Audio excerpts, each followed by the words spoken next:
ராகுல் காந்தினால குழப்பத்துடைய மறுவடிவம். நேற்று கூட உச்சநீதிமன்ற உயர்நீதிமன்ற ஓய்வு பெற்ற காங்கிரஸ் எப்படி 100 தொகுதி ஜெயிக்க விடுவாங்க. இதெல்லாம் நடந்தோன்னா இவிஎம் மெஷின் எதிர்ப்பை கைவிட்டு வர வந்தாச்சு. இப்போ அதை பற்றி பேசுகிறாங்களா? இல்லை. அதுக்கு பதிலாக இப்போ வாக்கு திருட்டாதுன்னு பீகாரில் உருட்டி பார்த்தாங்க. 15 அடி 20 அடி உள்ள ரோட்டில் மெட்ரோ ரயிலுக்கான திட்ட அறிக்கை கொடுத்தா அவன் என்ன சொல்கிறான், இவ்வளோ இதில் நான் தோணணும்னா 40 அடி 50 அடி அகலம் வேணும். ரயில்வே டிபார்ட்மெண்ட்னு செந்தில் பாலாஜி பேசின்னு இருக்காரு. எந்த துறையின் கீழே வருதுன்னு கூட தெரியல, அமைச்சராக இருந்திருக்காரு. வழக்கமாக இருக்கிறது ப்ளஸ் ஆளுநருடைய அதிகாரங்களும் 200 201 ஆர்டிகளில் இருக்கிறது. அதை படிக்கிட்டாங்க. வெற்றின்னு வெக்கம் இல்லாமல் கொண்டாடுறாங்க. நேற்றே வெற்றின்னு கொண்டாடிட்டீங்களா? அப்புறம் சட்ட போராட்டம் நைட்டு உட்காந்து யோசிச்சிருப்பாங்க, தப்பாக படிச்சிட்டோம் அப்படின்னு. இந்த சேனலில் இதெல்லாம் பார்த்தீங்கன்னா ஆளுநருக்கு இந்த அடிப்படையில் கூட பார்க்க மாட்டேன், சினிமாவுக்கு மட்டும் டிக்கெட்டு புக் பண்ண தெரியும், ரயில் டிக்கெட்டு புக் பண்ண தெரியும், மெட்ரோ ரயில் போகும்போதே டிக்கெட் எடுக்காமல் இங்கேருந்து ஆப்பில் டிக்கெட் எடுக்க தெரியும்னா நம்ம என்ன சொல்கிறது? சாதாரண படிவத்தை கூட ஃபில் பண்ண தெரியாது, கஷ்டம்னா 1000 ரூபா உரிமை தொகை கொடுக்குறப்ப அந்த ஃபார்ம் மட்டும் எனக்கு தெரியாது, எனக்கு தேவையில்லை 1000 ரூபா நேராக விட்றாங்களா? எங்கேயாவது யாரையா பிடிச்சி பண்ண தருதில்ல?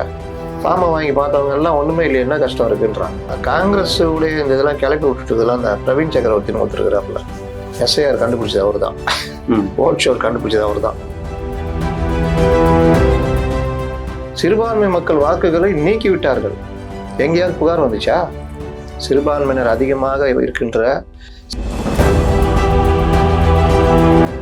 ரம்மினால உயிரிழப்பு இருக்கு, ஐயோகோன்னு துடிச்சாங்க அவருக்கு தான். இப்போ ரம்மியில் யாரும் உயிரிழக்கலையா? இப்பயும் துடிக்க மாட்டேங்கிறாங்க. எல்லாரும் இப்போ ஃபார்ம் ஃபில் பண்ணுறத பற்றி வீடியோ போட்டிருக்காங்க. அப்போ முதல்வர் வந்து போட்டது குழந்தைத்தனமான விஷயம் தானே.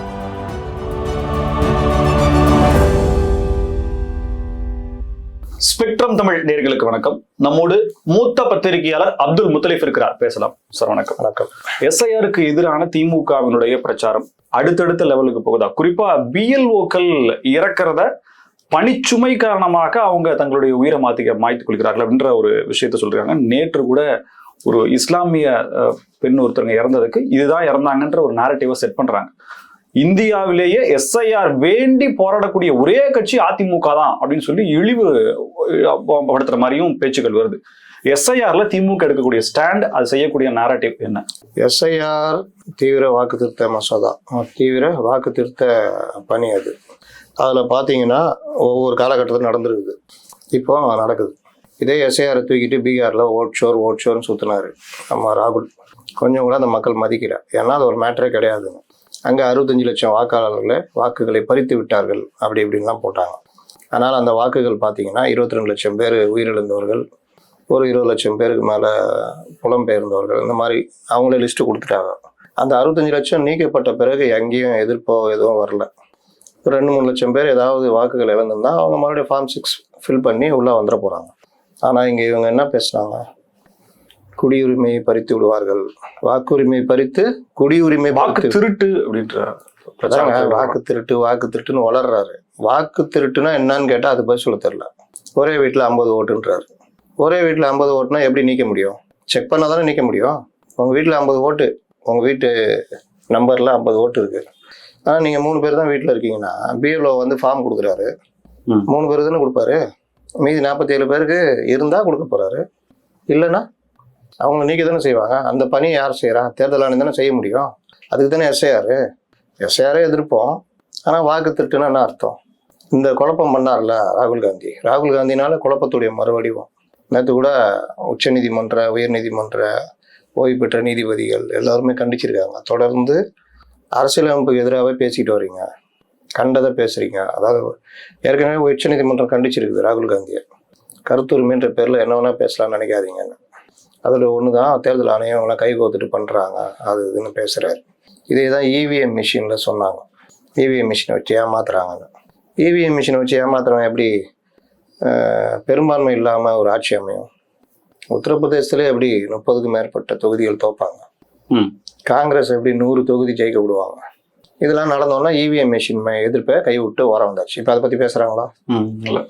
அதுக்கு பதிலாக இப்போ வாக்கு திருட்டாதுன்னு பீகாரில் உருட்டி பார்த்தாங்க. ஜனங்க கேட்டுக்கல, ஏன்னா ஜனங்களுடைய அடிப்படை பிரச்சனைகள் வேற. அதான் அந்த கவர்மெண்ட்டை நிறைவேற்றிட்டு இருக்குது. குறிப்பாக மது விலக்கு.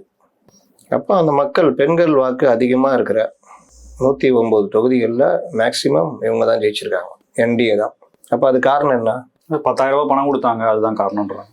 இவங்க கொடுக்க போறாங்க, எல்லாம் தான் கொடுத்துட்டு இருக்காங்க. உங்களுக்கு 5,000 தமிழ்நாடு கவர்மெண்ட் பிளான் பண்ணுது. அது தேர்தலுக்கு முன்னாடி கொடுக்கறது. இது அது மட்டுமே வச்சு பீகார்ல ஆட்சி மாற்றம் வந்துடும்னா எல்லா கவர்மெண்ட்டும் அவங்க காலத்துல என்னென்ன செய்யதான் செய்வாங்க.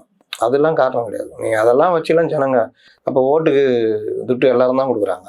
ஆனா ஒரு செட்டு தானே ஜெயிக்குது, ஒரு செட்டு. இந்த கம்ப்ளைண்ட்ல இருந்து கொஞ்சம் வெளியில வந்து பார்ப்போம் சார். இப்போ வாக்கு திருட்டுன்ற கம்ப்ளைண்ட் திமுக வைக்குது அப்படின்னா, தகுதி இல்லாதவர்களை நீக்குவதற்கான எதிர்ப்பு திமுக வைக்குது அப்படின்னா, இதன் மூலமாக திமுக அடையக்கூடிய ஆதாயம் என்ன?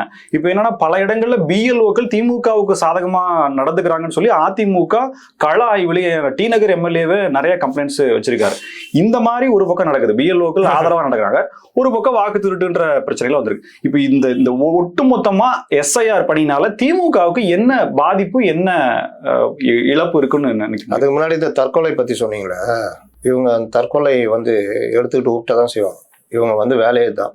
ரம்மி காலத்துல ரம்மினால உயிரிழப்பு இருக்கும், ஐயோகோன்னு துடிச்சாங்க அவருக்கா. இப்ப ரம்மியில யாரும் உயிரிழக்கலையா? இப்ப ஏன் துடிக்க மாட்டேங்கிறாங்க? பாமக அன்புமணி ராமதாசும் சரி பல கோரிக்கைகளை வைக்கிறாங்க, ஆதாரபூர்வமா சொல்றாங்க எவ்வளவு பேர் இறந்தாங்கன்றது. இப்ப ஏன் இவங்க வைக்க மாட்டேங்கிறாங்க? ஒரு காலத்துல டெய்லி அதை தானே பிரதான செய்தியா அறிக்கையெல்லாம் விட்டு இருந்தாங்க. ரம்மினால் இன்னும் எத்தனை உயிர்கள் போக போகிறது, ரம்மி ரவி அதுன்னு பேசினாங்களா? இப்போ ஏன் பேசுறதில்ல? அதை வச்சு ஒரு அரசியல் பண்ணலாம்னு நினைச்சாங்க. உச்சநீதிமன்றம் ஒரே ஆப் வச்சு விட்டுச்சு. அதுக்கப்புறம் அதுக்கு ஓரம் போட்டாச்சு. நீட்டுனால எவ்வளோ உயிரிழப்புகள், ஐயோகோ உங்களுக்கு இறக்கமே இல்லையா அதுன்னு. அப்போ மற்ற ஸ்டேட்லலாம் நீட் எழுதலையா? அங்கெல்லாம் இறக்கம் இருக்குதா? நீட்னால உயிரிழப்புன்னு கூட்டினாங்களா? இன்னைக்கு அந்த மாணவர்களை ஏற்றுக்கிட்டு எல்லாருமே நீட் எழுத ஆரம்பிச்சிட்டாங்க. ஐயோகோன்னு சொன்னவங்க வீட்லேயே நீட் எழுதுறாங்க. இது ஒன்று. இன்னொன்று, இது தற்கொலைன்றது எல்லாருக்கும் ஏதோ ஒரு வகையில் ஏதோ நடந்துட்டு தான் இருக்கும். அதை வச்சுட்டு பொதுமைப்படுத்துவீங்களா? 10th +2 ஃபெயிலு, வருஷத்துக்கு 2-3 பேர் தற்கொலை பண்ணிக்கிறாங்களா? பொது தேர்வு நிறுத்திடலாமா? ஐயோ இறக்கம் இல்லையா? 10வது 12வது பொது தேர்வினால் மாணவர்கள் தற்கொலை செய்து கொள்கிறார்கள், பொது தேர்வை ரத்து செய்யுங்கள் அப்படி சொல்லலாமா? அது கரெக்டுனா அப்போ நீட்டுக்கு எதிராக இவங்க பேசினதும் கரெக்டுன்னு சொல்லலாம். எஸ்ஐஆர் இது அவனுக்கு ஏதாவது பிரச்சனை இருக்கும், யாராவது தற்கொலை பண்ணிக்குவாங்க. அதை வச்சுட்டு எஸ்ஐஆரினால் தற்கொலை தெரியுதா? இவங்க உருட்டுலாம் அது எதுக்குமே மரியாதை இருக்காது. சமீப காலமாக முதல்வர் எனக்கு என்னன்னு பேசிட்டு வர்றாரு. அவருக்கு அரசியல் புரிதலும் இல்லை, கூட இருக்கிறவங்க எனக்கு என்னன்னு. நீங்க பாத்தீங்கன்னா அந்த படிவத்தையே என்னால ஃபில் பண்ண முடியல, எனக்கு என்னன்னு தெரியலன்னு பேசினாங்க. பயங்கர கடுமையா கடினமா வீடியோவே போட்டார். ஆனா அந்த படிவத்தை எப்படி எளிதாக ஃபில் பண்ணலான்னு அவர் கீழே இருக்கிற மாவட்ட ஆட்சியர் வீடியோ போடுறாரு. திமுக ஐடி விங்கி வாங்க நாங்க ஃபில் பண்ணி தரோம்னு பண்றாங்க. ஃபார்ம் ஃபில் பண்ணி கொடுத்தா 10 ரூபா கொடுக்குறாங்க. எல்லாரும் இப்போ ஃபார்ம் ஃபில் பண்ணுற பற்றி வீடியோ போட்டிருக்காங்க. அப்போ முதல்வர் போட்டது குழந்தைத்தனமான விஷயம் தானே. அதே மாதிரி மெட்ரோ ரயில் எங்களுக்கு இது கொடுக்கல, நீங்கள் தானே திட்ட அறிக்கை கொடுத்தீங்க. 15 அடி 20 அடி உள்ள ரோட்டில் மெட்ரோ ரயிலுக்கான திட்ட அறிக்கை கொடுத்தா அவன் என்ன சொல்கிறான், இவ்வளோ இதில் நான் தோணணும்னா 40 அடி 50 அடி அகலம் வேணும். ஒரு இடத்துல பனி நடக்குதுன்னா இன்னொரு இடத்துல போக்குவரத்தை விடணும். இன்னொன்று தோன்ற அந்த இதுக்காக இடம் இருக்கணும், ஸ்பேஸ். நீ ஃபுல்லாக பில்டிங் இருந்தால் பில்டிங்லாம் இடிக்க வேண்டியது இருக்கும். பொதுமக்களுக்கு நஷ்டம், சொத்து இழப்பு, ஏகப்பட்ட பிரச்சனை. இன்னொன்று 2011 கொடுத்துருக்கீங்க மக்கள் தொகை, அது பிரகாரம் பார்த்தா எங்களுக்கு நஷ்டம் வரும் ஓட்டினா. அதே தூரத்தை வாகனத்திலே கடந்துருவோம், மெட்ரோ பயன்படுத்த மாட்டோம் அப்படின்னா திட்ட அறிக்கை யார் தயாரிக்கிறது? State government. தமிழ்நாடு கவர்மெண்ட்டினுடைய காரணங்கள், அதாவது தகவல்கள்ல மெட்ரோ நிர்வாகம் கொடுக்குது. இதுல மெட்ரோ ரயில் நகர்ப்புற மேம்பாட்டு துறை கீழே வருது. ரயில்வே டிபார்ட்மெண்ட் செந்தில் பாலாஜி பேசின்னு இருக்காரு. எந்த துறையின் கீழே வருதுன்னு கூட தெரியல, அமைச்சராக இருந்திருக்காரு. அப்போ இவர்கள் எல்லோருமே இவர்கள் செய்த தப்பை மறைக்கிறதுக்கு, ரெண்டாவது மீண்டும் திட்ட அறிக்கை தயாரித்து கொடுத்து அதை கொண்டு வரத்துக்கு வாய்ப்பு இருக்கு. நாங்கள் பண்ண போறோம் மெட்ரோ சொன்னா பிறகும் ஆர்ப்பாட்டம் நடத்துறாங்க, அறிக்கை விடுறாரு, தமிழகம் தலை குனியாதுன்ற முதலமைச்சரே பேசுறாரு. அதை தான் சொல்ல வரேன், முதல்வர் இந்த மாதிரி.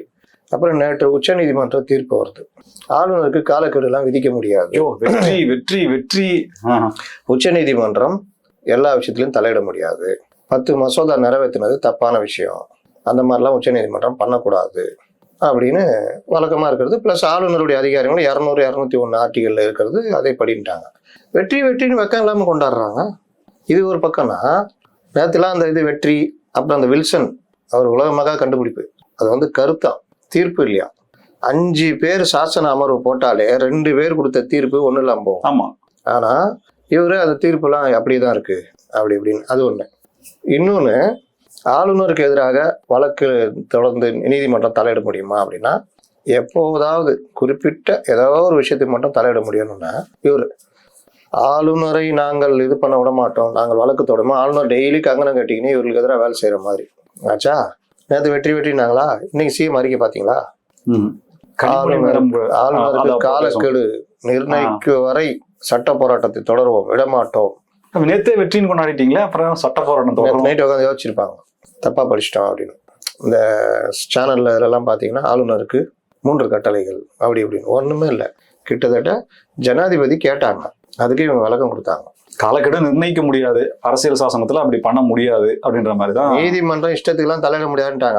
பார்லிமெண்ட்ல பில் பாஸ் பண்ணி லாவா கொண்டு வாங்க, அதை வச்சு நம்ம வேணா பண்ணலான்ற மாதிரியும் சொல்லிருக்காங்க. அப்படிலாம் கூட சொல்லல. நீதிமன்றத்துல இவங்க கேட்ட 14 கேள்விக்கு பதில் சொல்லியிருக்காங்க.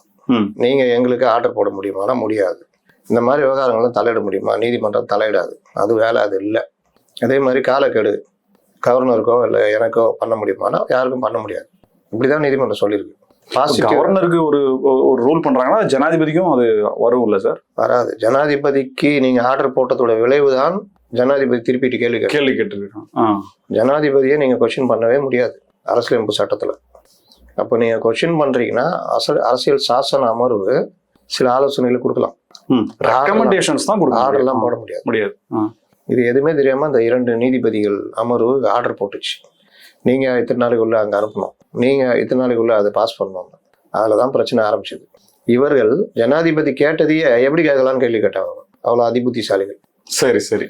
இவர்கள் எந்த அறிவும் இல்லாதவர்கள், அடிப்படை அறிவு இல்லை, இல்லாட்டி வேண்டுமென்றே மக்களை குழப்பதற்கு பண்றது. ஓட்டுரிமை உங்களுக்கு ஓட்டு ஏதோ ஒரு காரணத்தினால உங்க ஓட்டு பட்டியலில் வரலன்னா நீங்க மறுபடியும் ஃபார்ம் 6 ஃபில் பண்ணி நீங்க கொடுத்து வாங்கிக்கலாம்.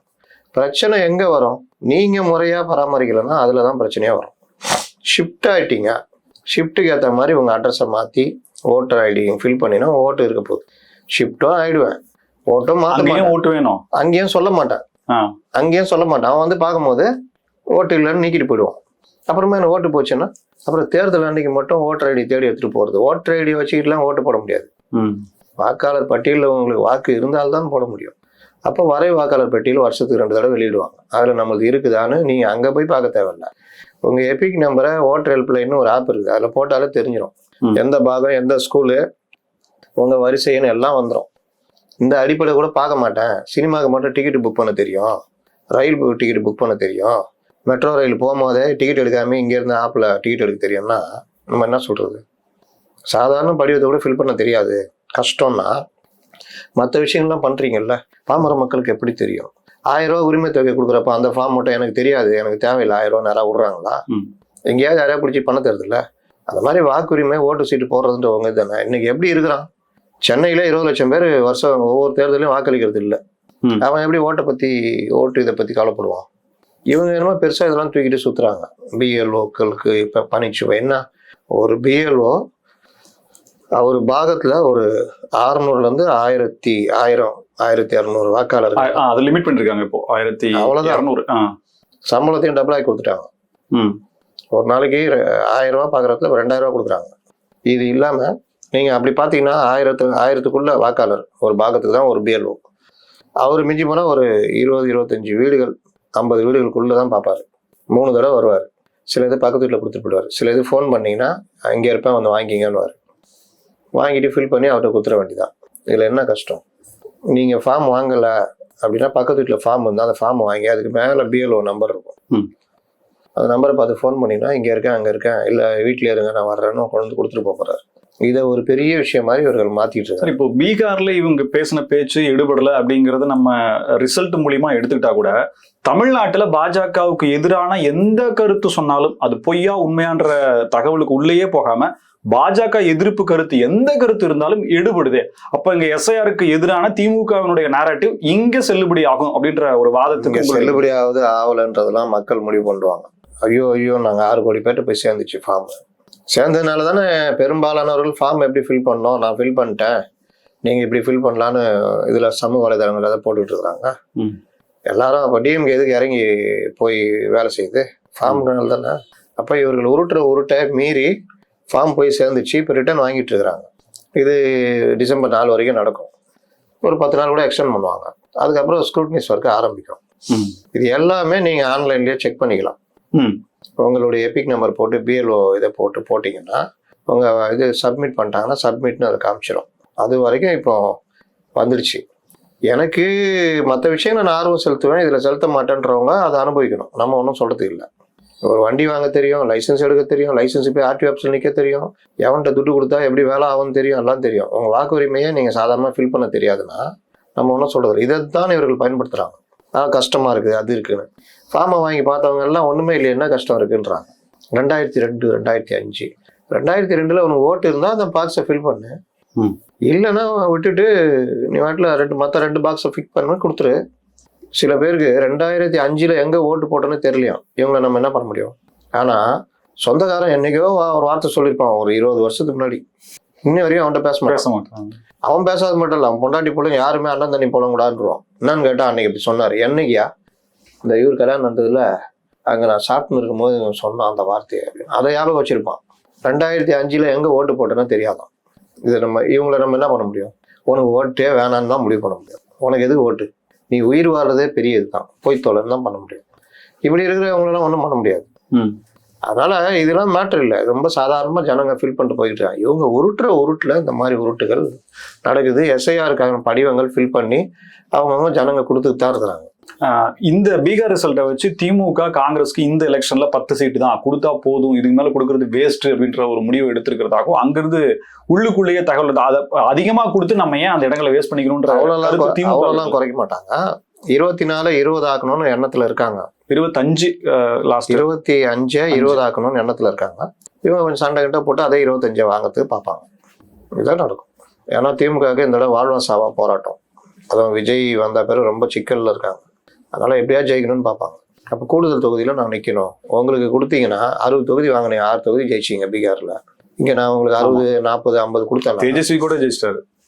உங்களுக்கு நான் ஒரு 40 50 தொகுதி கொடுத்தேன்னா நீங்க ஜெயிக்கிறதுக்கு என்ன நிச்சயம் சொல்லுங்க. அப்புறம் நீங்க செலவு நீங்க பாத்துக்கங்க. 25 நாங்க பாத்துக்கிறோம் அப்படின்னா நான் கசுக்குதா? ஆசைப்படுறதுக்கும் ஒரு அர்த்தம் இருக்குல்ல. அதனால வேற வழி இல்லை. இவங்க இங்கதான் நிற்பாங்க. காங்கிரஸ் உடைய இந்த இதெல்லாம் கிளப்பி விட்டுட்டதெல்லாம் அந்த பிரவீன் சக்கரவர்த்தின்னு ஒருத்தருக்கிறாப்புல. எஸ்ஐஆர் கண்டுபிடிச்சது அவர் தான், ஓட் ஷோர் கண்டுபிடிச்சது அவர் தான். நம்ம ஜான ஆரோக்கியசாமி மாதிரி முட்டு சந்துக்கு ராகுலை கூட்டு போய் விட்டாங்க. நீங்க பாருங்க, ராகுல் எங்கேயா கவலைப்பட்டாரா பாத்தீங்களா? பீகார் எலெக்ஷனை கொஞ்சமாவது சீரியஸா ராகுல் அணுகுனாரா? யூரோப்ல இருந்தாரு இன்னைக்கு ரிசல்ட் அன்னைக்கு. அதை விட்டுருங்க, சிக்காகோல பாதி நாள் அவரு பிரச்சாரத்துக்கே வரல. எப்பவாவது வர்றது அந்த மண்ணுக்கு ஏற்ற பிரச்சாரம்னு ஒன்று இருக்குல்ல. இப்போ தேஜஸ்வி வீட்டுக்கு ஒருவருக்கு அரசாங்க வேலை அப்படின்றாரு. அது கூட அந்த ஜனங்க நம்பும். சரி, நம்ம அவர் ஆட்சி வந்துட்டாருன்னா நம்ம வீட்டில் அரசாங்க வேலை இல்லை, இன்னும் சில கோரிக்கைகள் இல்லை. இவரு ஓட் ஷோர்னு இப்போ வரைக்குங்க. நான் என்னுடைய பர்சனல் இது சொல்றேன். பொதுவாக இந்த விஷயத்துல நான் அணுகக்கூடிய ஆளு. இவர் என்னதான் சொல்ல வர்றாரு ஓட் ஷோர்லன்னு நானும் பாக்குறேன். டயக்ராம் போட்டு காமிக்கிறாரு. கடைசி வரைக்கும் இவர் என்ன சொல்ற எனக்கு உண்மையிலே புரியலங்க. ஒரு வீட்டில் 50 பேருன்னு போட்டோ போட்டு காமிக்கிறாரு. சரி, ஒரு வீட்டில் 50 பேர் இருக்காங்கன்னா அந்த வீட்டில் இல்லாதவங்க கம்ப்ளைண்ட் பண்ணலாமே, எனக்கு ஓட்டு இல்லைன்னு. இல்லைங்க, அவர் சொல்றது போலி வாக்காளர்கள் ஒரு வீட்டில் 50 பேர் இருக்காங்க, ஒரே நம்பர்ல 60 பேர் இருக்காங்க அப்படின்றாரு. இந்த போலி வாக்காளர்கள் 60 பேர் இருக்காங்க, அவங்களை கண்டுபிடிச்சி நீக்க வேண்டிய கடமை தேர்தல் ஆணையத்துக்கு தானே இருக்கு. அதுக்கு தானே எஸ்ஐஆர். ஆனா எஸ்ஐஆரை எதிர்க்கிறேன். சிறுபான்மை மக்கள் வாக்குகளை நீக்கி விட்டார்கள். எங்கேயாவது புகார் வந்துச்சா? சிறுபான்மையினர் அதிகமாக இருக்கின்ற சீமாஞ்சால்ன்ற அந்த மண்டலத்துல அதிகமான கிட்டத்தட்ட 60% சீட்டுகளை என்டிஏ பிடிச்சிருக்கு. அப்ப அவங்க சிறுபான்மையினர் ஏத்துக்கல பீகார்ல. இதுதான் தமிழ்நாட்டிலேயே நடக்கும். கால அளவுக்கு கம்ப்ளைண்ட் பண்றாங்களே சார், 1 மாசத்துல முடிக்கிறாங்க பீகார்ல. அது அவங்க பிரச்சனைங்க. முடிச்சாங்களா இல்லையா? இங்க பண்ணாங்களா? எல்லா காலத்திலயுமே எஸ்ஐஆர் குறிப்பிட்ட காலத்துல முடிச்சிருக்காங்க. 1 மாசம் 1.5 மாசத்துல முடிச்சிருக்காங்க. 8 தடவை தமிழ்நாட்டுல பண்ணிருக்காங்க. கடைசியா 2005 பண்ணாங்க. 2004 5 பீரியட்ல பண்ணாங்க. முடிச்சாங்களா இல்லையா? அதுவும் இப்போலாம் ரொம்ப சிம்பிளுங்க. உங்களுக்கு பிஎல்ஓ வரலன்னா கூட நீங்க ஆன்லைன்ல ஓபன் பண்ணி உங்க எஸ்ஐஆரை ஃபில் பண்ணிட்டு போயினே இருக்கலாம். அதுக்கு உங்களுக்கு கம்ப்யூட்டர் நாலேஜ் இருக்கணும். கம்ப்யூட்டர் நாலேஜும் இல்லை, எதுவும் இல்லைன்னா உயிர் வாழ்றது இதுதான். நம்ம ஒன்றும் சொல்றதுக்கு இல்லை. இல்லை உங்களுக்கு இல்லைன்னா உங்க வீட்டில் உங்க பையனுக்கு இருக்கும். உங்க பையனுக்கு இல்லைன்னா பக்கத்து வீட்டு பையனுக்கு இருக்கும். இல்லை பக்கத்து வீட்டு பொண்ணுங்களுக்கு ஏதாவது இருக்கும். அந்த பசங்களுக்கு இந்த காலத்துல சினிமா டிக்கெட் புக் பண்றதான் தெரியும்னா பொண்ணுங்களுக்கு அந்த நாலேஜ் இருக்கும். பக்கத்து வீட்டு பொண்ணு, அதுக்கு கல்லூரி படிக்கிற பொண்ணு இது பண்ணா ஃபில் பண்ணாங்க. இல்லையா இ சேவையில போனீங்கன்னா பண்ணிடலாம். இன்னைக்கு அவ்வளோ முன்னேறிச்சு. உங்கள் ஓட்டு இருக்கா இல்லையா நீங்கள் முன்னெல்லாம் போய் மண்டல அலுவலகத்தில் போய் எழுதி கொடுத்து கேட்டு வாங்கிலாம் பண்ணோம். இப்போ எபிக் நம்பரை போட்டு அடிச்சிங்கன்னா வந்துடுது. அதை ஸ்க்ரீன்ஷாட் எடுத்து வச்சுட்டாலே போதும். தேர்தல் அன்னைக்கு இது கொண்டு போய் இது பாருங்க. நான்லாம் எங்கேயும் போக மாட்டேங்க. எபிக் நம்பர் போடுவேன், என் வரிசையில் நேராக போவேன், காட்டுவேன், இல்லாட்டி ஓட்டர் ஐடி காமிப்பேன். ஓட்டர் ஐடி பார்த்துட்டு சொல்லுவாங்க. போலி வாக்காளர்னு இவர் சொல்கிறாரு. வெள்ளைக்கார பெண்கள் நடிகை இருக்கட்டும், அவங்க வந்து ஓட்டு போட முடியுமா? அதை வச்சுட்டு என்ன பண்ணுறது? ஒரு நடிகை அவங்க பேரில் 20 இடங்கள்ல வாக்கு இருக்குன்னு காமிக்கிறார் படம் போட்டு. சரி இருக்கு, அதை தேர்தல் ஆணையம் நீக்க போகுது. இந்த மாதிரி எஸ்ஐஆர் போகும்போது அந்த நடிகை வந்து கார்டு கொடுக்க போகிறாங்களா? எனக்கு ஓட்டு இருக்குதுன்னு கொடுக்க மாட்டாங்க. ஃபார்மும் ஃபில்அப் பண்ணி கொடுக்க முடியாது. உங்களுக்கு பிஎல்ஓ ஃபார்ம் வந்துச்சா? வந்துருச்சு. எப்படி கொடுத்தாங்க உங்கள்கிட்ட? பக்கத்தில் ரேஷன் கடையில் இருந்தாங்க. தகவல் தெரிஞ்சு நான் போறேன், பஞ்சில் இருந்தது. என் வீட்டில் இருந்த 3 பேர்த்துக்கு அவங்களே கொடுத்துட்டாங்க, எனக்கு மட்டும் மிஸ். நான் போய் தேடி எடுத்து வாங்கினேன். தேடினா எப்படி தேடி எடுத்தீங்க? பஞ்ச் இருந்தது, அதுல ஒன்னா எடுத்து பார்த்தோம். அதோட வச்சிருக்காங்க. அந்த ஓட்டர் ஐடிய பின்பக்கம் ஸ்கேன் இது இருக்கும். அதை ஸ்கேன் பண்ணாலே உங்க நம்பர் நம்பர்லாம் எல்லாமே வந்துருங்க. ஓட்டர் ஐடி இல்லையா உங்கள்கிட்ட? இருக்கு. அதை ஸ்கேன் பண்ணாலே வைக்கலாமே. இப்போ எனக்கு ஓட்டர் ஐடி, இப்போ எங்க வீட்டுக்கு வந்தாரு, பிஎல்ஓ வந்தாரு. அவரு ஓட்டர் ஐடியை வாங்கி அவருடைய செல்போன்ல ஸ்கேன் பண்ணாரு. பண்ண உடனே எனக்கு என் நம்பரு எல்லாமே வந்து ஃபார்ம் ஆன்லைன்லயே வந்துருதுன்றீங்க. அவர் பஞ்சில் வச்சிருக்காருல, என்ன எப்படி கண்டுபிடிக்க முடியும்? என் வீட்டு அட்ரஸ்க்கு வந்துட்டாருங்க, எனக்கு ஓட்டு இருக்கான்னு என்னுடைய படிவத்தை அவர் எடுக்கணும்ல. பேர் பஞ்ச் வச்சிருக்காரு. நான் அப்படிதான் பேர் பார்த்து எடுக்கணும்ல. அது லேட் ஆகும். நான் எடுத்து கொடுத்த உடனே ஸ்கேன் பண்ணாரு. சார் உங்க நம்பரு 1000 சில்லற. நான் வந்து ஒரு 6 ஃபார்ம் நம்பர் வச்சு எடுத்துறாரு. நான் 600 தான் சார் கொண்டு வந்தேன். வரிசை என்ன? ஓகே, புரியுது 600 வரைக்கும் கொண்டு வந்திருக்கேன் சார். நான் புதுசா வந்தனால எந்த இது அதுக்காக 1200 ஓட்டு அங்க இருக்குன்னு அர்த்தம் இல்லை. 700 800ல முடிஞ்சிடும். புதுசா வர்றது 1000 1000 சில்லறமா தான் கொடுத்துருப்பாங்க. அப்போ 1000 சில்லற இருக்கு சார், நான் மறுநாள் கொண்டு வரேன் சார்னாரு. மறுநாள் கொண்டு வந்தாரு. மறுபடியும் கேட்டாரு. மறுபடியும் கொடுத்தாரு. மறுபடியும் ஸ்கேன் பண்ணாரு. நம்பரை பார்த்தாரு. அந்த நம்பரை தேடி எடுத்து புக்லயும் திருப்பி அந்த நம்பர்ல இது பண்ணி சைன் வாங்கிட்டாரு. ஃபோன் நம்பர் எழுத சொன்னாரு. நீங்களும் சைன் போட்டிருப்பீங்க, ஃபோன் நம்பர் எழுதிப்பீங்க. அவ்வளவுதானே. ஃபார்ம் ஃபில்அப் பண்ணீங்கல்ல? ஏதாவது கஷ்டம் இருந்ததா? இல்ல. 2005 நீங்க போட்டிருக்க மாட்டீங்க. ஏன்னா அந்த வயசு சின்ன வயசா தான் வந்திருப்பீங்க. கரெக்டா? இல்ல, போட்டேன். என்ன வயசு அப்போ உங்களுக்கு? 25. ஆகத்து தெரியல உங்கள. சரி, அப்போ 2005ல 25 வயசா? 80 சார். 80 நீங்க? பரவாயில்ல. அப்போ நீங்க 2005ல நீங்க ஓட்டு போட்டீங்க. எந்த தொகுதின்னு உங்களுக்கு தெரியும். அந்த தொகுதி எழுத போறீங்க. அந்த தொகுதி வரிசை என்ன எடுத்து எழுத போறீங்க. வாக்காளர் அட்டை மாத்தாம இருந்தீங்கன்னா அதே வரிசை எண் தான் இருக்கும். மாத்தி இருந்தீங்கன்னா வரிசை எண் மாறப்போகுது. அவ்வளவுதானே. 2005ல போய் அந்த தொகுதியில உங்க தெரு பேர்ல வச்சு பாத்தீங்கன்னா உங்க லிஸ்ட் இருக்கும். என்ன நம்பர்னு பார்த்து எழுத போறீங்க. அவ்வளவுதானே. இந்த சைட்ல அப்பா யாரு வேற வாக்காளர் உங்க வீட்டுல இருக்காங்கன்னா அதை எழுத போறீங்க. இதுக்கு என்ன கஷ்டம் தெரியுதா? இவங்க துள்றதெல்லாம் ஒன்னும் பிரச்சனை இல்லாத விஷயத்தை பிரச்சனையாக்குறது. பல்வேறு கருத்துக்களுக்கு நன்றி. எங்களை மீண்டும் சந்திப்பு மனிதர்கள் ஸ்பெக்ட்ரம் தமிழோட நன்றி நேர்களே.